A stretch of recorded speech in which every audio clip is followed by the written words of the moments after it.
Hello నమస్తే. Welcome to our channel. So, ఈరోజైతే మన తెలంగాణలో ఉన్నటువంటి ధరణి పోర్టల్ ప్లేస్‌లో భూభారతి అయితే రావడం జరుగుతుంది గదా!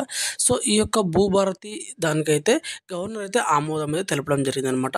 సో, ఈరోజైతే వచ్చినటువంటి ప్రధాన దినపత్రికల ఆర్టికల్స్ చూసినట్టయితే మనకిక్కడ మంత్రి పొంగులేటి శ్రీనివాసరెడ్డికి భూభారతి చట్టప్రతులను అందజేస్తున్నటువంటి ముఖ్య కార్యదర్శి నవీన్ మిత్తల్ గారు. సో, చిత్రంలో ఐఏఎస్ అధికారులు గౌతమ్, జ్యోతి బుద్ధ ప్రకాష్ తదితరుల బృందం అయితే ఉండడం జరిగింది అనమాట. సో, ప్రధాన హెడ్డింగ్ చూసినట్టయితే ఇక్కడ భూభారతి బిల్లుకు గవర్నర్ ఆమోదం అనేది రావడం జరిగింది. సో, ఇక అదే విధంగా చూడండి, రూపుదాల్చినటువంటి కొత్త రెవెన్యూ చట్టం ROR 2025 అనమాట. సో, ఇప్పుడు వచ్చేటువంటి భూభారతి ఇది ఒక కొత్త చట్టం, ROR చట్టం 2025 సంబంధించింది అనమాట. సో, త్వరలోనే ఈ ఒకటి అమల్లోకి అయితే రావడం జరుగుతుందని చెప్పేసి మంత్రి పొంగులేటి అయితే చెప్పడం జరిగిందనమాట. సో, అదేవిధంగా రాష్ట్ర ప్రభుత్వం నూతనంగా రూపొందించినటువంటి భూభారతి బిల్లుకు గవర్నర్ బిష్ణుదేవ్ శర్మ గురువారం అయితే ఆమోదం అయితే తెలపడం జరిగింది. సో, ఈ మేరకైతే రాష్ట్ర ప్రభుత్వం గెజిట్ నోటిఫికేషన్ అయితే జారీ చేయడం జరిగింది అనమాట. సో, ఇక్కడ చూడండి, అదేవిధంగా గత నెలలో ఈ బిల్లుకైతే శాసనసభ, మండలి పచ్చజెండా ఊపాయన్నమాట. సో, డిసెంబర్ 31న బిల్లుకు గవర్నర్ పంపగా పరిశీలన అనంతరం తాజాగా ఆమోద ముద్ర అయితే వేయడం జరిగిందనమాట. దీంతో కొత్త రెవెన్యూ చట్టం ROR 2025 అయితే రావడం జరిగింది. సో, చట్టప్రతులను గురువారం సచివాలయంలో రెవెన్యూ శాఖ ముఖ్య కార్యదర్శి నవీన్ మిత్తల్, ఆ శాఖ మంత్రిగా ఉన్నటువంటి పొంగులేటి శ్రీనివాసరెడ్డికి అయితే అందజేయడం జరిగింది అనమాట. సో, ఓకేనా. అదేవిధంగా చూసినట్టయితే మనకి ఇక్కడ భూభారతి బిల్లుకు ఆమోదం లభించడం పట్ల మంత్రి పొంగులేటి, అదేవిధంగా ఇక్కడ మంత్రి పొంగులేటి గారు అదేవిధంగా చూడైతే పొంగులేటి శ్రీనివాసరెడ్డి గవర్నర్, సీఎంలకు కృతజ్ఞతలు తెలపడం జరిగిందనమాట.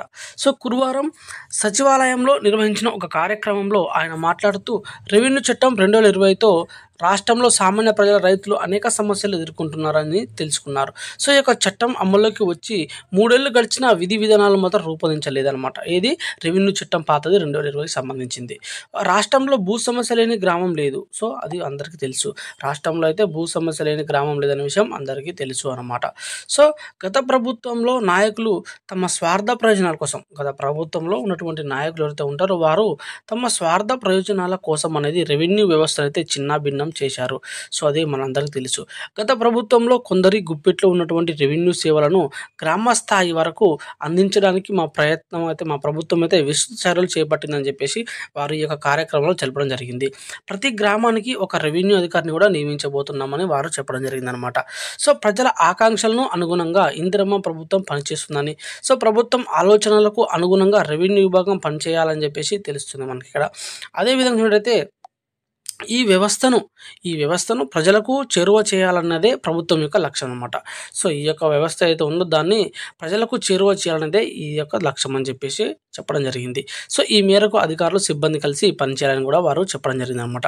సో, అదేవిధంగా విధి విధానాల రూపకల్పన కూడా చేశారన్నమాట. విధి విధానాలు ఏవైతే ఉంటాయో ఆ యొక్క విధి విధానాల రూపకల్పన కూడా చేశారన్నమాట.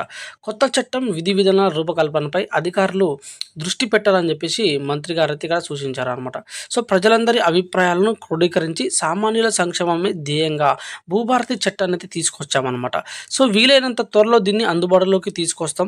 చట్టం రూపకల్పనలో సహకరించిన సమాచార మంత్రివర్గ సభ్యులు, ప్రజాప్రతినిధులు మరియు శ్రమించిన అధికారులు, సిబ్బంది, సలహాలు అందించినటువంటి మేధావులందరికీ రాష్ట్ర భూభారతి అదేవిధంగా రాష్ట్ర భూ యజమానుల తరపున ప్రత్యేక అభినందనలు అయితే ఇక్కడ తెలియజేస్తున్నామని చెప్పేసి మంత్రి గారు అయితే ఎవరైతే ఉంటారో పొంగులేటి శ్రీనివాసరెడ్డి గారు అయితే ఇక్కడ పేర్కొనడం జరిగిందనమాట. సో, ROR 2020 స్థానంలో భూభారతి కొత్తది వస్తుంది 2025కు సంబంధించింది కదా. సో, రాష్ట్రంలో ప్రస్తుతం అమల్లో ఉన్న తెలంగాణ పట్టా పాస్ పుస్తకాలు భూ యాజమాన్య హక్కుల చట్టం ROR 2020 దాని స్థానంలో ఇప్పుడు వస్తుందన్నమాట భూభారతి ROR చట్టం 2025 అనమాట. సో, ఇది అమల్లోకి రావడానికి ప్రభుత్వం నోటిఫై తేదీని అయితే ఇంకా ప్రకటించలేదు, అది ప్రకటించాల్సి ఉంది. సో, గవర్నర్ అయితే ఇక్కడ ఆమోద ముద్రతో బిల్లు చట్టం అయితే రూపం దాల్చింది అనమాట. గవర్నర్ ఆమోద ముద్రతో బిల్లు అనేది చట్ట రూపం దాల్చింది. సో, ఇది ఒక చట్ట రూపం దాల్చినా కూడా విధి విధానాల రూపకల్పన అనంతరం ప్రభుత్వ ఉత్తర్వులు జారీ చేయాల్సి ఉందన్నమాట.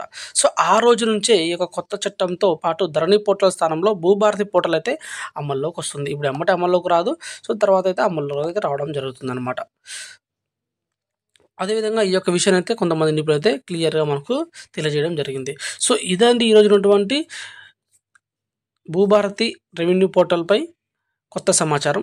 సో, మరింత మంచి సమాచారంతో మళ్ళీ కలుసుకునే ప్రయత్నం. Until then bye bye. Thank you for watching. జై హింద్. ఇది ఎవరైతే మన ఛానల్ని ఇంకా సబ్స్క్రైబ్ చేసుకోవాలో సబ్స్క్రైబ్ చేసుకోండి.